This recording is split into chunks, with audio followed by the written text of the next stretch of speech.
Yo, what's up, y'all? I wanted to talk about the top 10 games I'm most hyped about after E3. Let's go. Number 10 is Ori and the Will of the Wisps. I really liked Ori and the Blind Forest back when it came out. I think it's my favorite interconnected 2D platformer of the modern era. People call it Metroidvania, but I hate that word. I think a lot of Nintendo fans haven't played this game. They've played Hollow Knight, but not this game, not Ori. And I think Ori is a better fit for Nintendo fans because it's more colorful, it's more based on nature. Hollow Knight was very monochromatic, so each area had one color, and I didn't like that. If Minecraft and Banjo can make it into Nintendo systems, I think Ori should too. Number 9 is Phantasy Star Online 2. I've been waiting for this game since 2012. It's a free-to-play online RPG. It's not really an MMORPG. It's more like Monster Hunter. The parties are not, super huge. I'm looking forward to this game because it's a sci-fi setting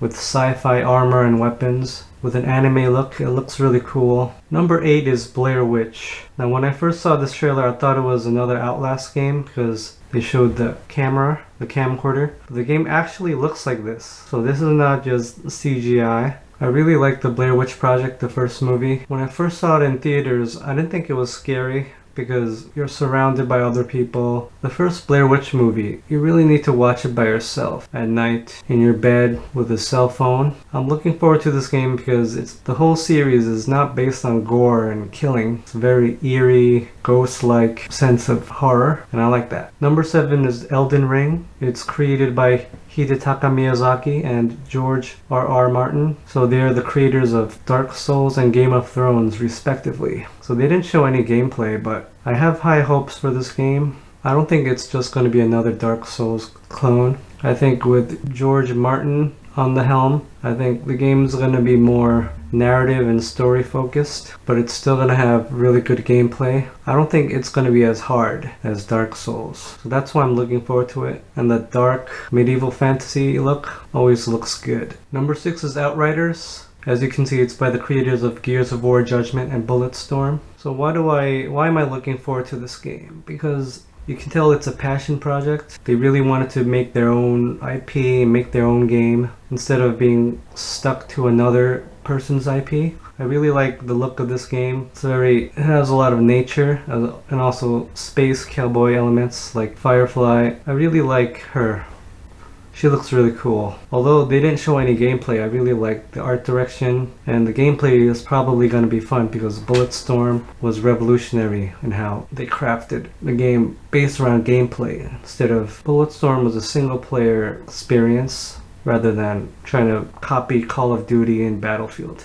Number 5 is Deathloop by Arcane Leon, the creators of Dishonored. Again, they didn't show any gameplay, but I like the art direction of this game. I like the two main characters. I really like stealth games, so I never tried Dishonored, but I really want to try this game because the protagonists appeal to me. I didn't really like the old European theme of Dishonored, but I like the setting here. Number 4 is Ghostwire Tokyo. It's by Tango Gameworks, Shinji Mikami's team. So I fell in love with Mikami's work ever since playing Resident Evil 1, the remake on GameCube. So I'm not gonna buy every game he makes. I didn't buy Shadows of the Damned, but I liked Evil Within. I thought he went a little too safe with Evil Within. So I hope with this game he tries different things and stuff. I expect a fun action-adventure game when he's not bound to the confines of a predefined genre. I think he really succeeds. Or he takes the genre and then expands it, like Vanquish. No one expected Vanquish to be the best third-person shooter ever,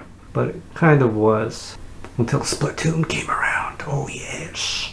Number 3 is The Legend of Zelda Breath of the Wild 2. I really liked Breath of the Wild 1. I don't think it was a good Zelda game, but it was a good game in itself. If it didn't have the word Zelda in it, I think a lot of people would have been more happy. I think as a Zelda game it fell short of my expectations. But taking the game, judging the game as itself, it was really probably the best open world game ever made. And this game, I hope they have more in-depth dungeons, and it's not just, an open world exploration game. I hope there's more problem solving thinking. I'm not saying you need a million shrines. I'm saying I hope they craft the dungeons so that it's more meaningful and it incorporates the story and the gameplay together. Instead of saying, here's a story, here's a cutscene, and here's a puzzle. We'll throw you into a puzzle. I want everything to be melded together like it used to be. Number 2 is Cyberpunk 2077. What more can you say about this game? It looks amazing from a graphical standpoint. It's going to be an open world cyberpunk RPG.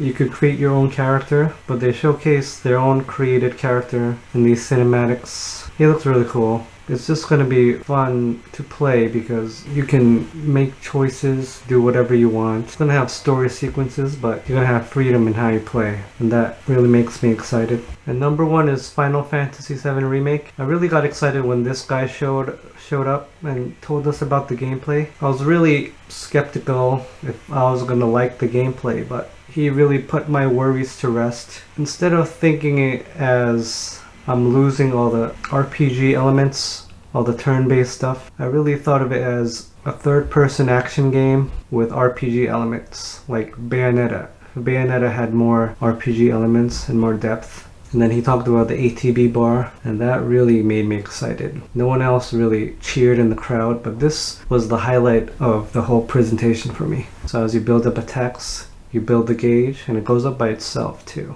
And then you could pick different items, and you could switch between your characters on the fly, and you can map shortcuts. This game is going to be awesome. Well, thank you for joining me on another video. Have a great day.